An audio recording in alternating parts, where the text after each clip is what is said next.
Okay. Weird. Maybe try shifting your computer over to your phone for a power supply. It's probably the signal here. Hopefully my voice is clear, and welcome everybody. Delighted that you're here. I hope everybody enjoyed that presentation yesterday. I had a blast putting it together. I was really appreciative of the young lady who asked the question because it's such a perfect, what was it, 11 words? You get to explain the whole thing. And for me, probably one of the most delightful parts of it was my grandson, who's now 5 months of age, was laying right on my shoulder, sound asleep, just soaking in the energy. So it was pretty sweet. So how is everybody going? How did that impact you yesterday? Did it make sense? Not make sense? Was it as exciting as I thought it was? When I started to look at that question and look into the Aramaic meanings of those two key words, and how degraded the Greek interpretations they're just like bizarre. So I'd love to hear what your thoughts are about that. If that had an impact, made sense, fit. Go for it, Susan. Hello. Hey, Absolutely, it was amazing. And I would let tonight when I prepare, I wanted to talk. I'm going to talk about it tonight in the codependency. Start with that because that all leads into perception. And that happens every day because there's a sender of a message and then there's a receiver of a message. exactly. And the message that's being sent, the sender has to make sure they actually got the translation, the actual meaning behind the message is being received by the receiver. So it was beautiful. Oh my gosh. And then you showed so clearly the disconnect between, the how they went and interpreted it because they didn't get the meaning. And it was more interpreted based on intellect because the Greeks probably didn't have the brain cells to really get the meaning of what Jesus had intended in his original Aramaic, those. Yeah, So you look at the Greek foundation, it's yeah, these horrific gods that slaughter yeah, each other, rape their own children, their own mother. I mean, it's just bizarre. And they're the brain cells yeah. that form that whole Storyline. perspective.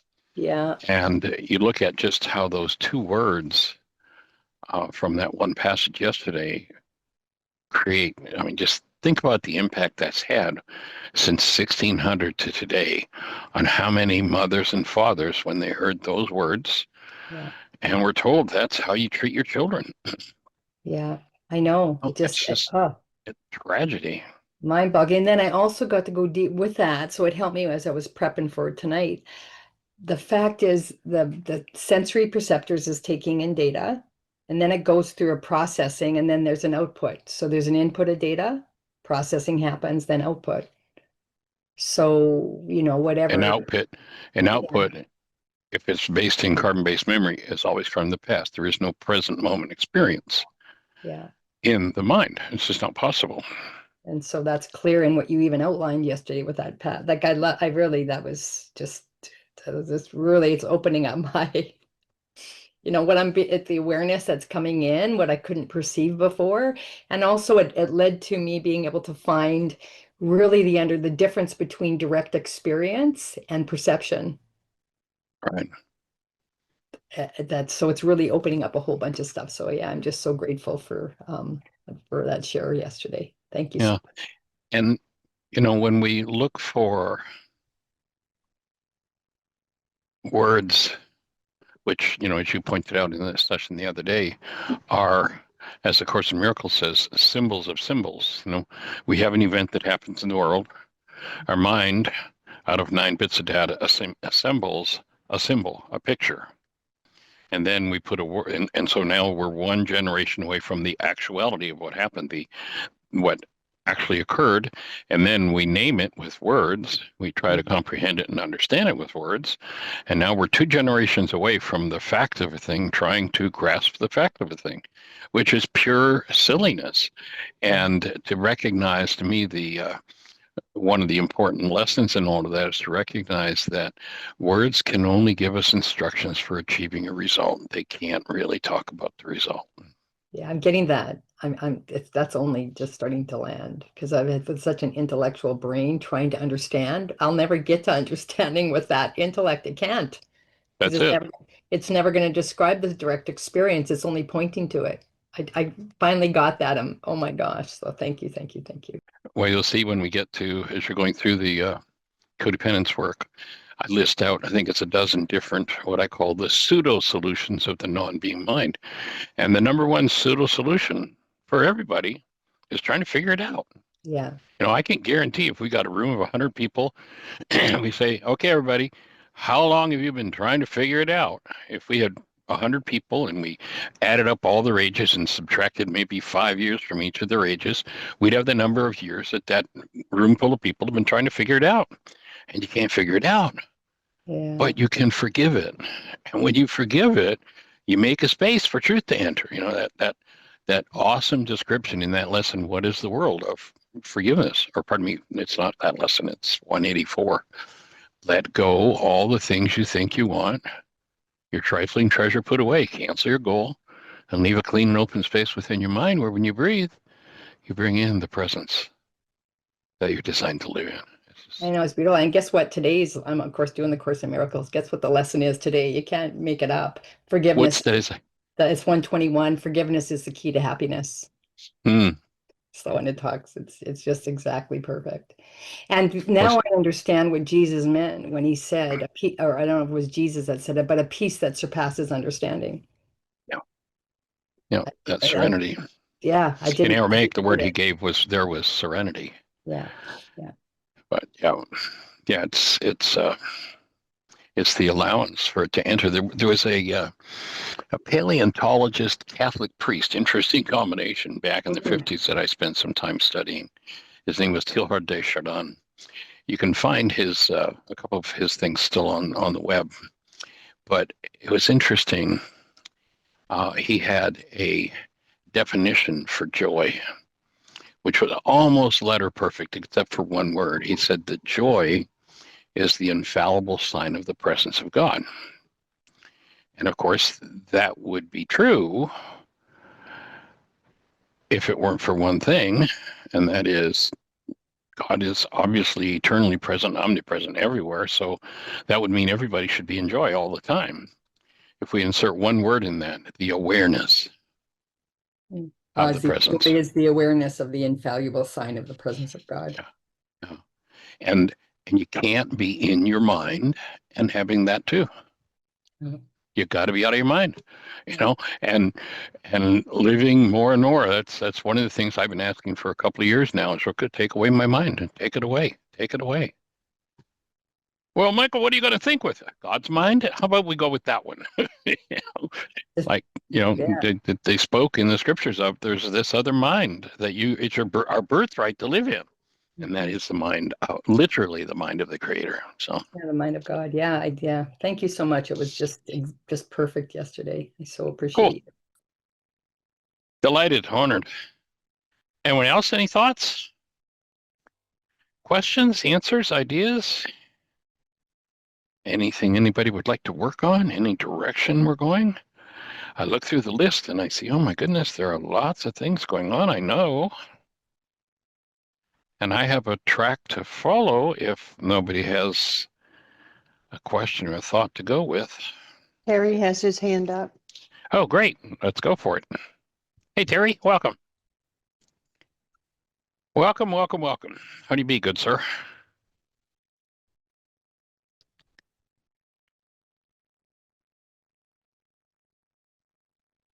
I'm not hearing you, Terry, if you're speaking.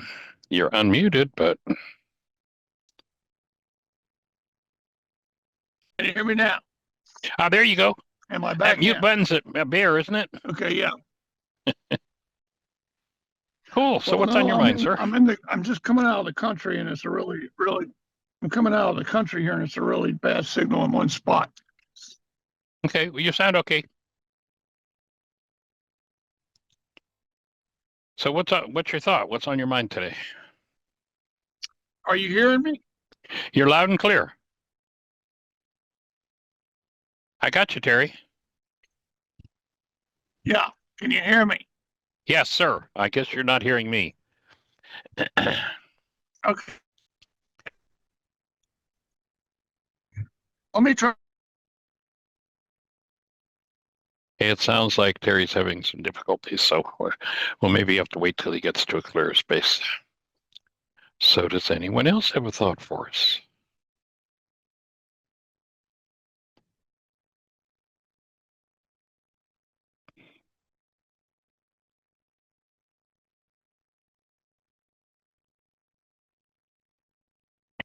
Okay, well, we're not getting you, Terry, if you can hear me now, so I'll just hit the mute button. And anyone else have a thought for us?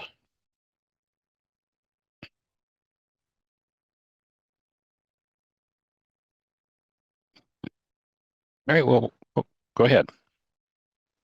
All right. Gene? I No, was you're just going to still say Terry still went cutting out out, and Terry. came back in, but Yeah. Is that connection any better? Yeah, I can hear you now. Your words are connected. Let's try it. Okay. All right. So I've been studying some work by a guy by the name of William Douglas Ford, who's spent his whole life working with the I Ching and in particular relation to the Toltec, and he spent a lot of time living in Mexico and visiting China and what have you.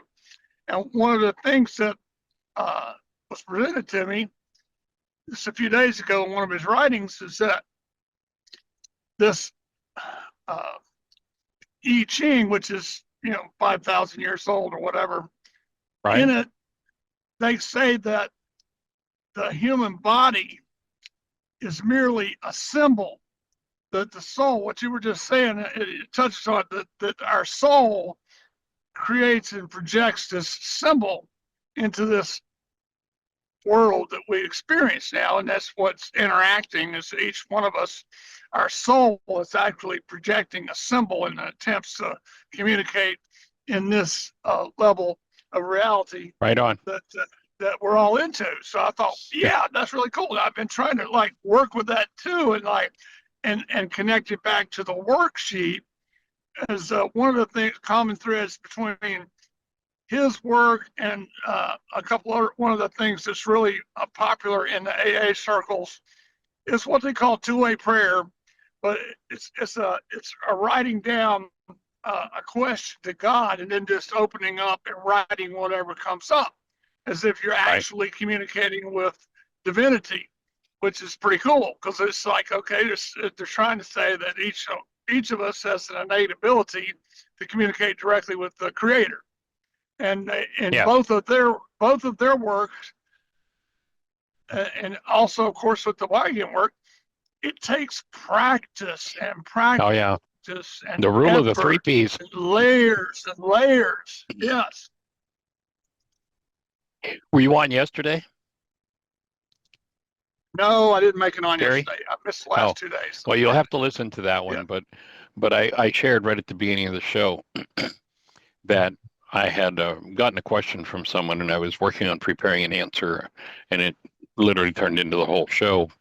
But at the beginning of it, as I was doing the preparation, I went back to the Beatitudes, and on one of the Beatitudes just had this like totally new light bulb go off.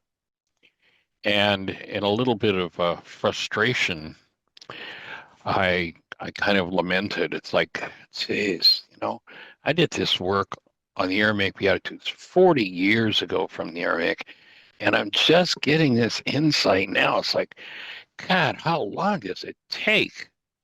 And the answer came back, how long have you been away? Duh. How long have you been away? Well, that's probably going to be some measure of what it's going to take to get back into alignment.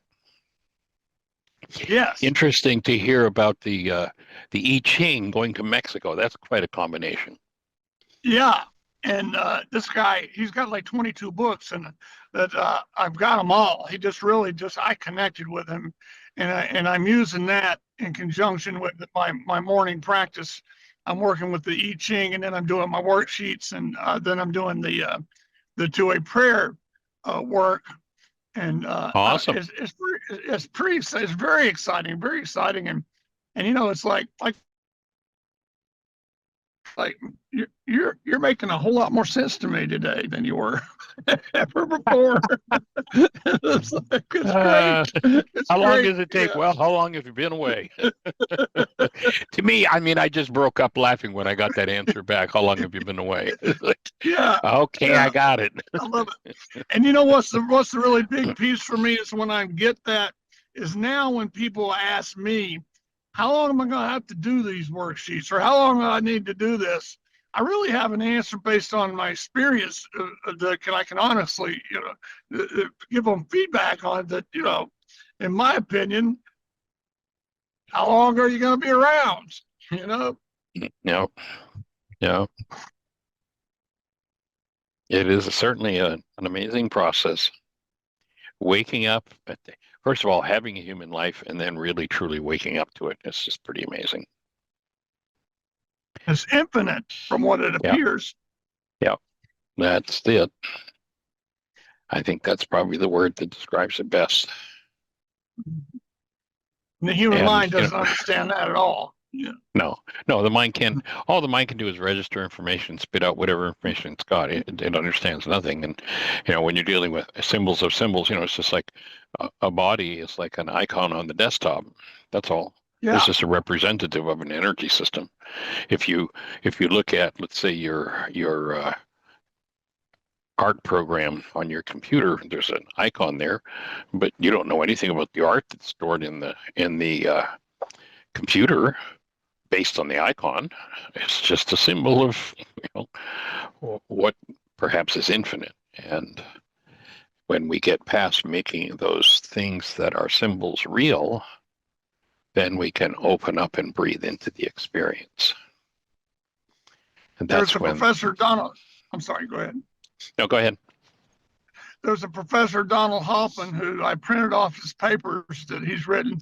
And he's a professor, I forget, at Harvard, one of the big schools, MIT or something. Right. But he's on the internet now too, Donald Hoffman, and he's really given credence to physicists is what he is, and credence to that we're all in this construct. But he uses the analogy of the icons on a computer and does a beautiful job. I'm gonna send you a couple of paragraphs about that. And he does a beautiful job of explaining the correlation between our functions in consciousness in relation to how an icon in a computer works. Yep. Yeah. I've watched some of his stuff, and I think he really puts it out there or very succinctly offers, basically what has gone on so far on planet Earth is that we've been shown things that allow us to survive. And that it's not, and now it's time, at least my take on it, is now it's time to get past those things based in survival and bring to the earth that based in purpose and true function. Absolutely. When he talks about the payoffs and how natural selection and moving forward had nothing to do with the truth. It was all based on what would propagate and move the species forward. It had really nothing to do with the truth. So that what I really liked about him too was his true, what I perceive as his true humility, and the fact that he's like, I don't really understand nothing, and this is just like coming in, and it's just the implications are so big, and he's genuine about it. Yeah. And that whole thing about the evolutionary process being based on lies. Now that's a heavy concept there, isn't it? Mm-hmm. Yeah. Symbols of symbols, twice removed from the truth. Yep. Cool. Well, glad you're with us. Glad you're rocking and doing well, Terry. Any other thoughts? No, I want to sit back for a minute and listen, see what comes up. Thanks, buddy. Cool. I appreciate you being there. Hey, delighted. Blessings. Anyone else have a thought for us? Question, answer. Has anybody got any extra answers?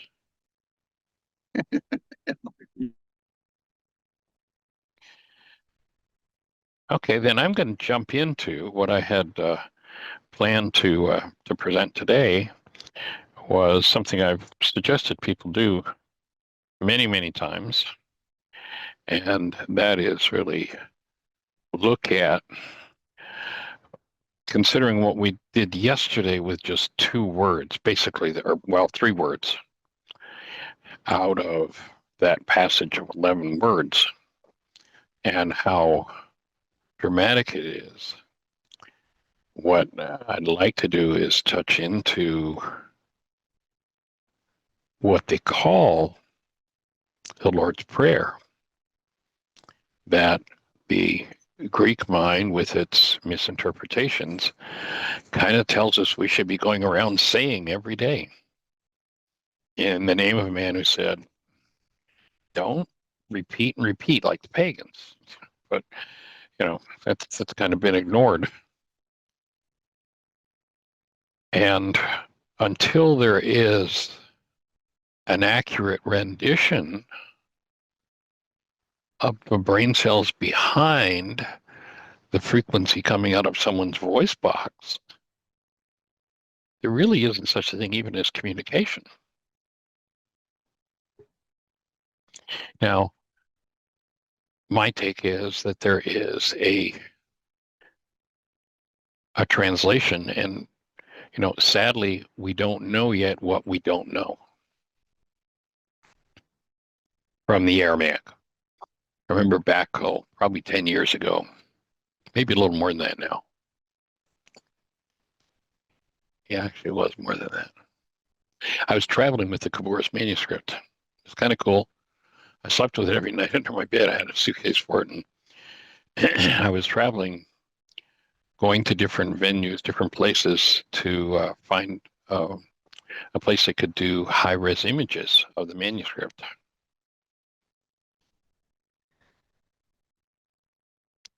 And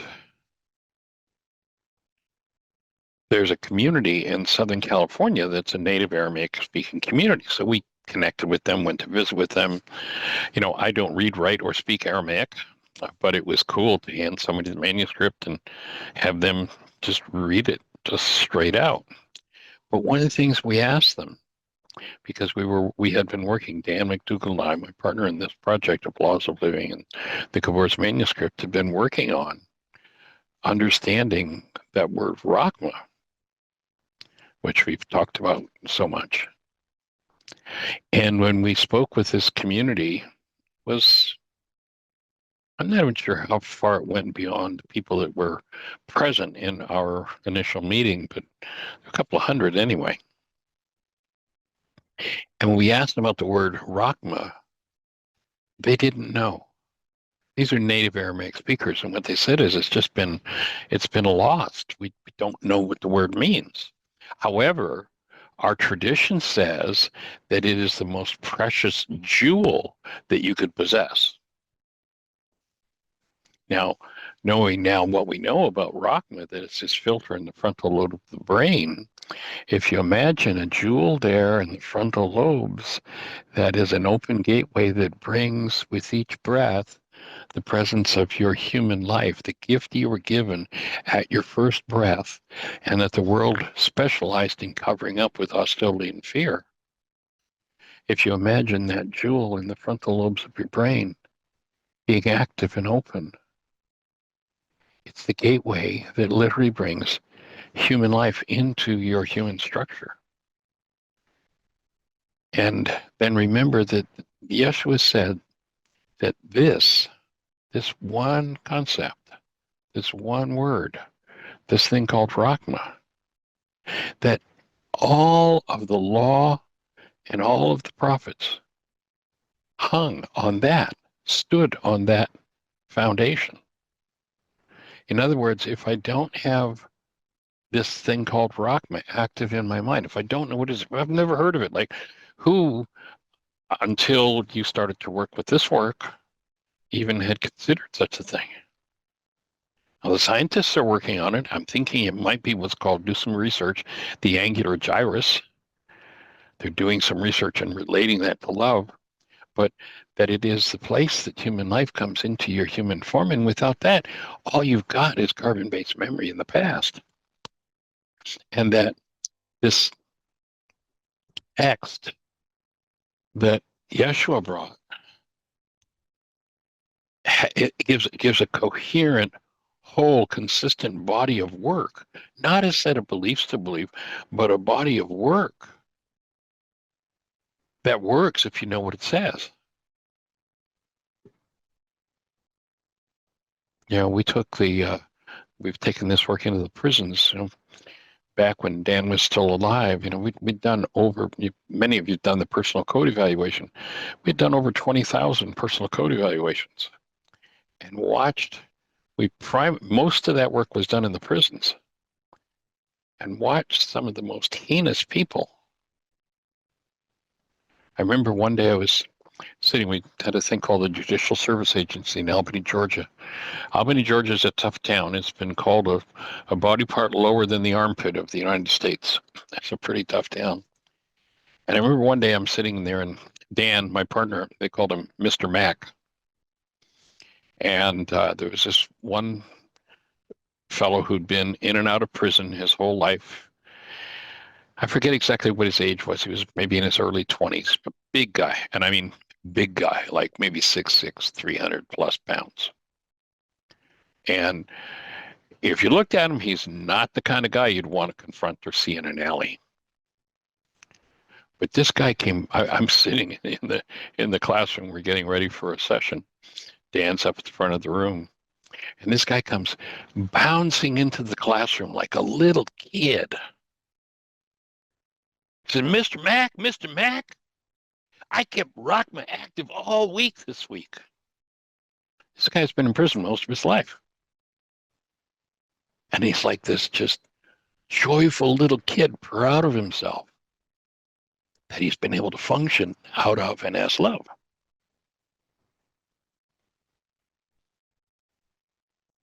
So recognizing that there is a methodology for reclaiming our human lives. Now, if we look at this idea of prayer does not mean put your order into the cosmic gift catalog with your head for all the things you think you want. As the Course says, forgiveness is the opposite of that. Put your trifling treasures away. Cancel your goals. Collapse that stuff. But was it something we were supposed to say? And if you look at Matthew 5:8, here are Yeshua's words. And when you pray, do not be like the hypocrites, for they love to pray standing in the synagogues and on the street corners to be seen by men. I tell you the truth, they've received their reward in full. But when you pray, go into your room, close the door, and pray to your Father who is unseen. Then your Father, and here's a mega word coming in the next sentence here. You might remember you've probably been in many different places. They're called churches usually. And they'll tell you there's nothing you can do. You're just a hopeless, helpless sinner. There's nothing you can do. But here, Yeshua says, in this passage in Matthew, when you do this thing called prayer, and again, it's not about words putting an order in. He says, when you do that in silence, in the quiet, then your Father, who sees what is done in secret, will reward you. This is prayer. This thing called prayer is a doing. It is an action taken from being. It is not a babbling process by which you hope something will change.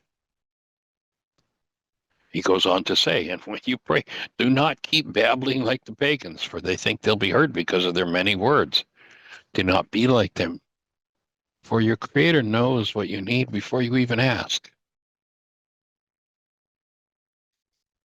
So clearly, this traditional. And 2,000 years ago, when the disciples said, "Teach us to pray," they obviously were confused and didn't know what it meant, or they would have been asked to be instructed.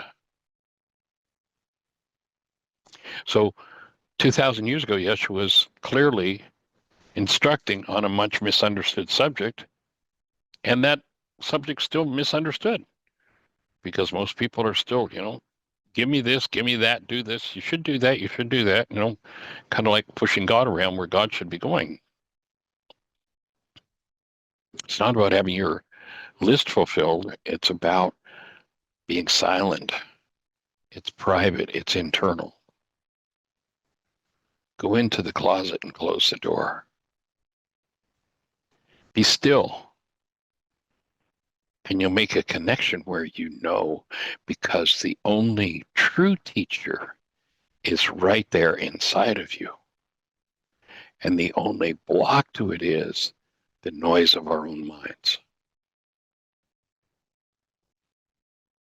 So a request to the Creator is not a prayer, it's a petition. And Yeshua says, you don't need any petitions. Your Father already knows what you need before you ask. You don't need to ask. Now, if you're asking is for something that you really don't want, and you watch people and how much time they spend talking about what they don't want.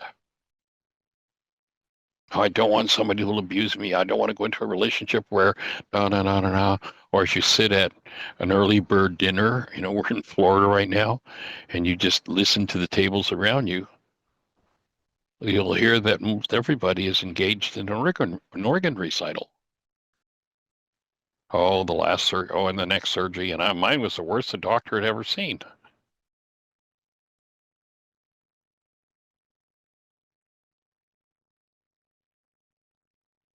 So my hope here is that we can clearly elucidate these symbols so that what moves in response to these symbols in your mind is identical to what was moving in the brain cells of Yeshua when he spoke it.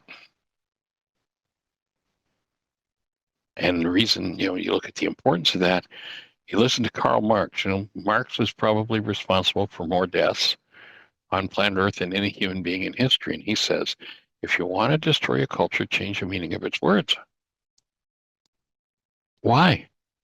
Without accurate words, you That can't was carry out an Lenin. instruction. Or pardon me, Lenin. Yes, pardon me, yes.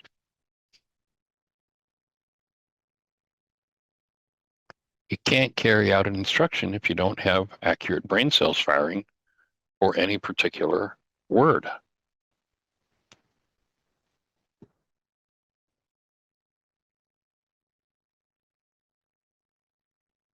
So prayer is a reflection of communion. And it is becoming the space. The word prayer more accurately translates to set a trap for God. When you start to think about, when you realize that we are we live, move, and have our being in an energy system,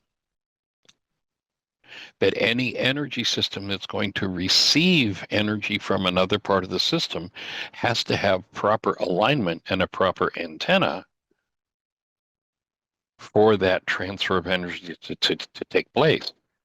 If there is not a proper alignment, there's not going to be any transfer of energy.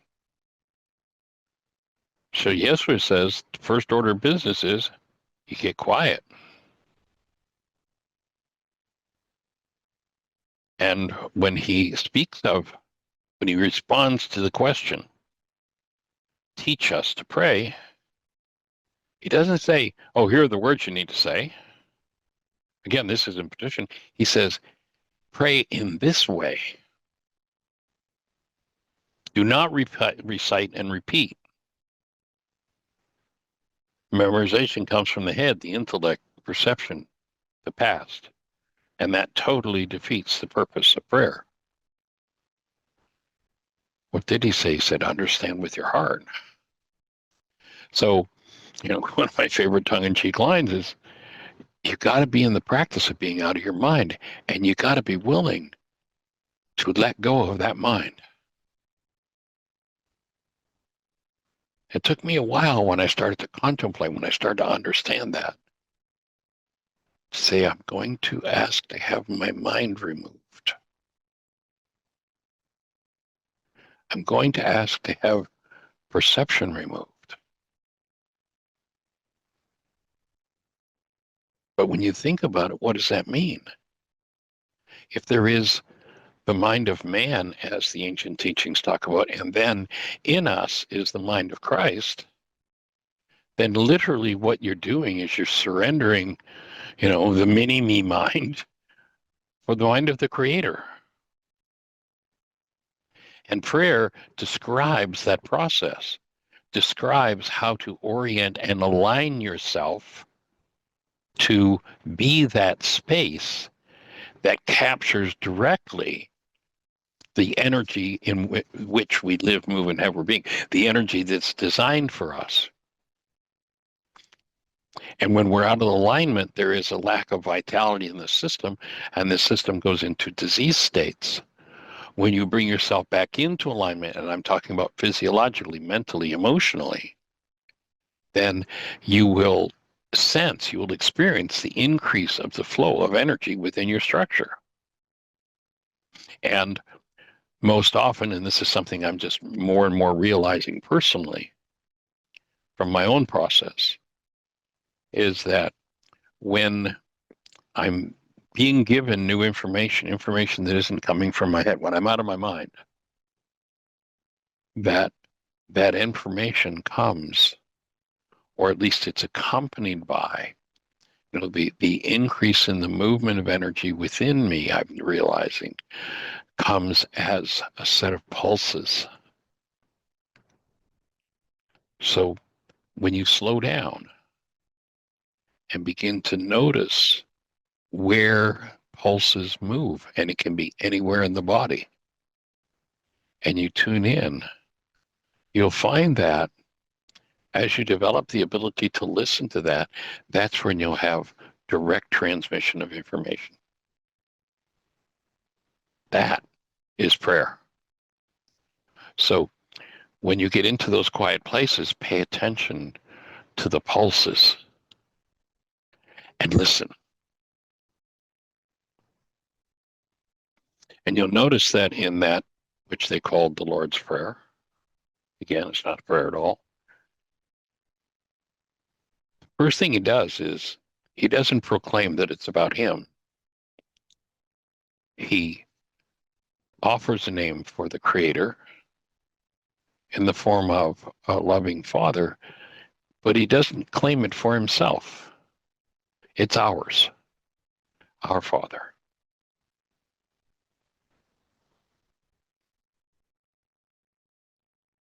Now, to understand the brain cells behind that Aramaic idiom of prayer, that you become the space, you drop into an attuned, aligned place. So what he was giving was an instruction on getting into a pattern, not words to say, but how to become the space where literally the energy, when two energy fields that are in resonance with each other move through each other's space, there's an exchange of them. If you think about, and this is a key point in energy exchange, you got a car sitting out in your driveway, and you can go out there and you can turn the key, and all of a sudden something starts to move. How do you get motion by turning a key in a car? How does that happen? That's pretty amazing. I mean, we take it for granted, but think about it. How does turning that little thing cause motion? Well, you have an energy source called a battery. That energy source, when you turn the key and hit the starter, sends electricity through a coil of wire in the starter. And then there's a second coil of wire. And if you were a kid, you probably remember when you had magnets and when you put the two north poles together, they pushed away. And when you put the north and south together, they attracted to each other. That's how you get motion. In that starter, one coil of energy is a north pole. The other coil of energy creates another north pole, and they start pushing away from each other. And all of a sudden, the starter turns. Now you've got motion from electricity. That's due to the exchange of energy that we're talking about. How, when you're driving down the road, do you get electricity from motion? It's the same principle. It's the opposite thing happening. You've got your motor running and your motor's turning a generator. Your generator has got wires, wire coils that interact with each other. And because of that law of resonance, the exchange of energy between them, the motion creates, there's a magnetic field created by the electricity running in the wire, and the motion causes the electrical field or the magnetic field, electromagnetic field, to interact with another electromagnetic field. And through a thing called induction, there is induced in that second field a flow of energy. That's what intuition is.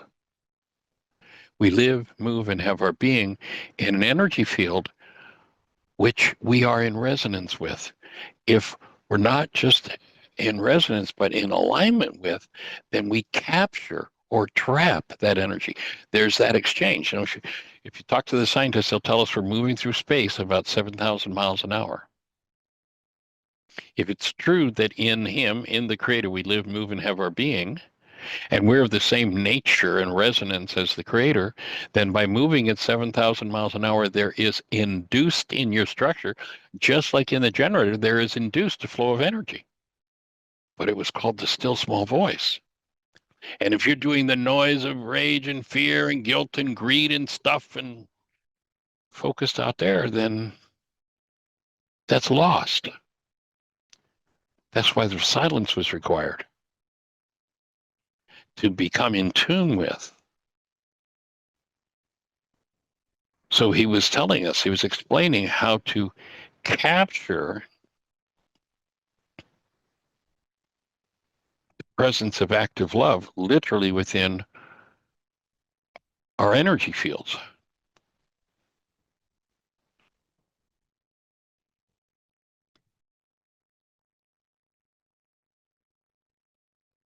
So in effect, what we're told is that there's one quote unquote prayer. You know, when he said, eat my body, he's saying, I am the energy of life. I'm here in resonance and in tune, and you can count on my support. And here's how you become that space in your world.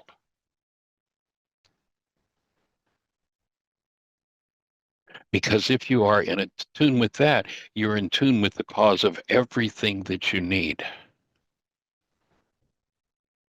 So that's where he said, you know, seek before everything the kingdom, which would be the community, the counsel, the wisdom. Receive that presence of love, and wholeness will be added onto you, he says. So don't worry about tomorrow. In other words, if you allow fear to come in, fear becomes the interfering energy. That's why the tool of forgiveness is so important, to remove fear. And isn't it interesting that the Greeks have got, you know, in a lot of circles, they put out this Greek degraded interpretation. They tell you that fear of love is the beginning of wisdom. Fear of God. I mean, think about that. But they'll tell you that's where wisdom starts. No. Attunement to and alignment with the presence of love is where it starts. And then he says, you don't have to be concerned about tomorrow. It'll take care of itself. Become the space of love first, for out of that will come all the things you want.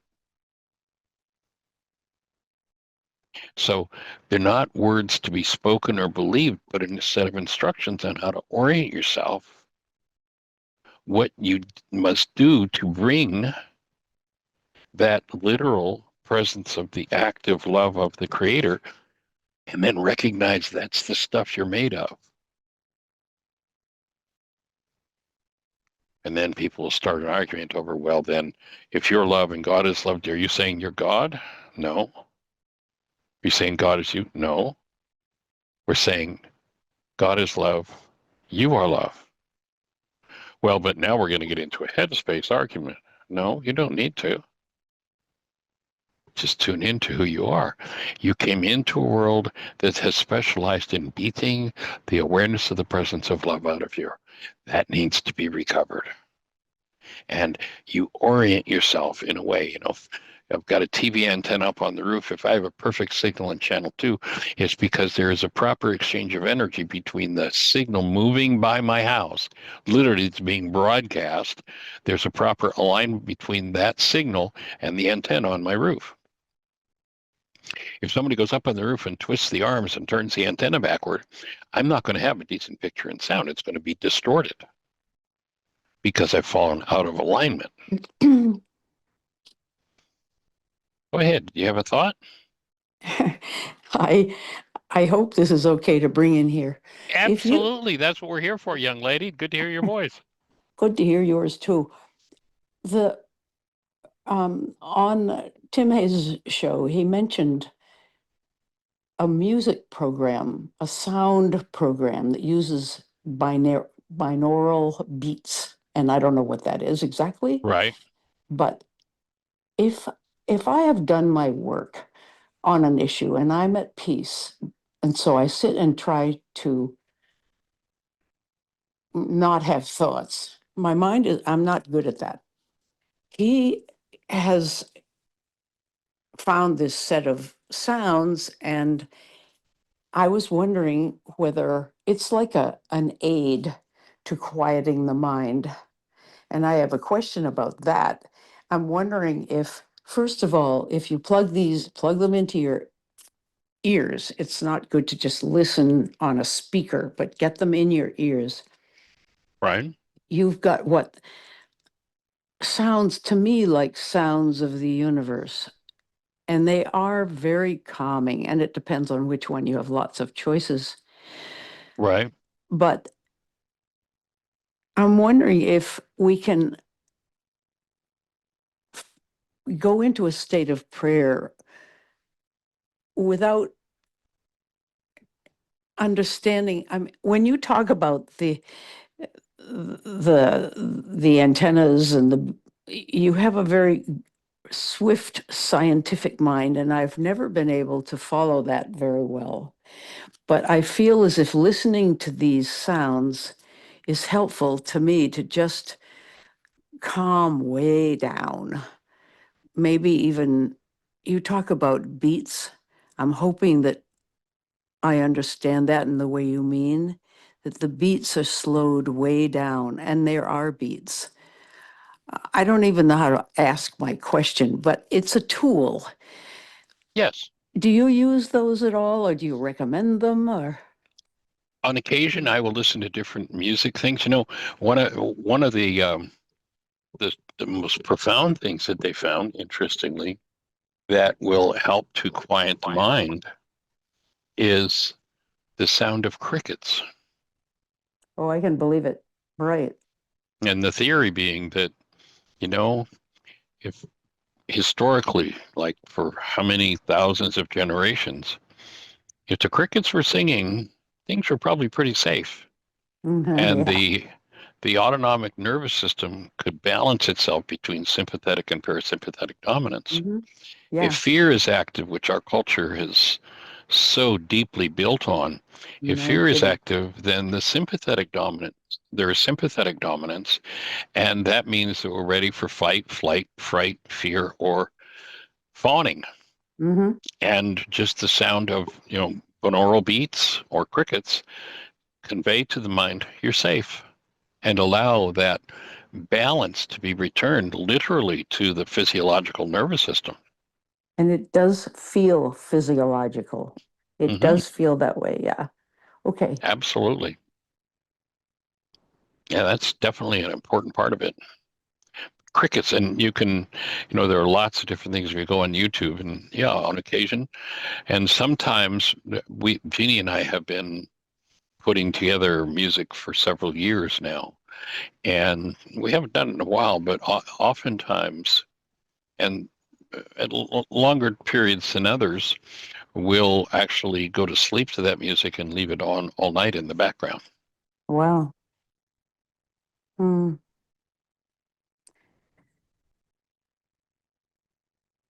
So definitely frequency energy is, This and if you program. find something that helps to balance the autonomic nervous system, that can be that I would offer would be the equivalent. If Yeshua, we were listening to Yeshua 2,000 years ago, and he's saying, "Go into the closet and close the door."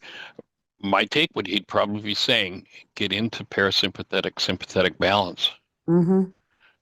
This program was created by the wife of Eben Alexander, and you know who he is. He was that neuroscientist who had um, a near life experience, as you would put it, was literally brain dead for much longer than is allowable to regain complete function. Theory. And he tells about what he saw and what he learned. And his wife has created these, it's called sacred acoustics. I So, haven't heard of those, but I'll have to look them up. yeah, some of them I like much more than others. Being a musician, I'm apt to be picky if they tend not to have any dissonance, but once in a while there is, which suggests to me something closer to a human experience of tension and release. And some of it is much calmer and more uniform. And I've been experimenting with which is more effective to have things be really, really peaceful. Anyway, yeah, if you listen to them, I'd love to know what you think, and others Well, too. I would appreciate if you send me a link to your favorites. Oh, okay. I haven't done anything about that. I just poke around and listen for a while, but I will. Yeah, sure. Cool. Thank you. I would love to have a link to that, Susan, too. This is Sally. Hi, Sally.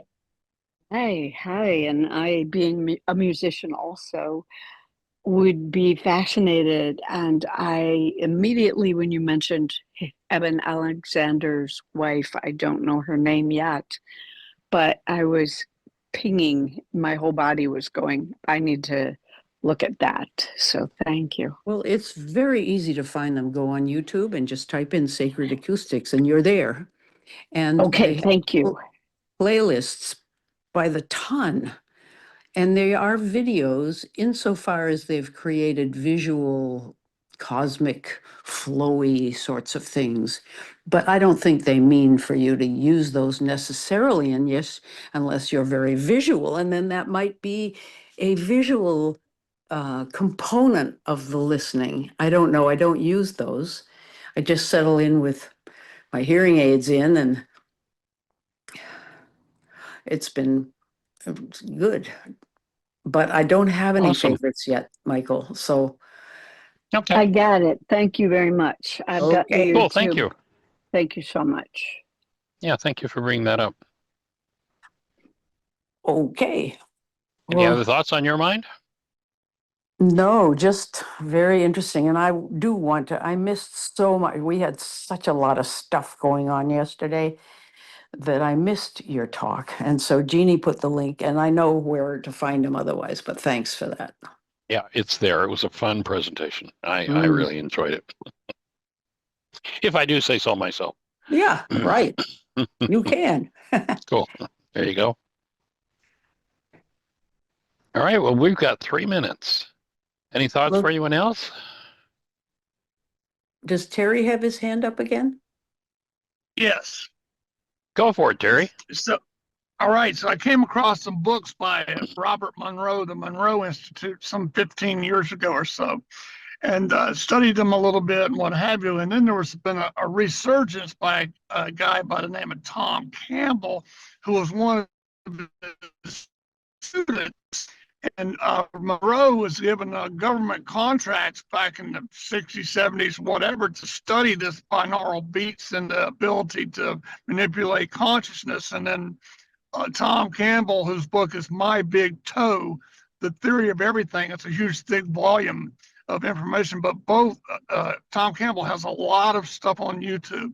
Very interesting, right back in alignment with Hoffman and those guys. And that Monroe Institute is right there in Virginia. I was wanting to do a field trip there one day. Most of their programs are, they're pretty expensive. When I say that, everything's relative. That's another little coincidence for me today. And thanks, guys, for everybody being in tune to such cool stuff. Yay, for sure. All right, well, we've got 1 minute left. Anyone have an extra thought to share?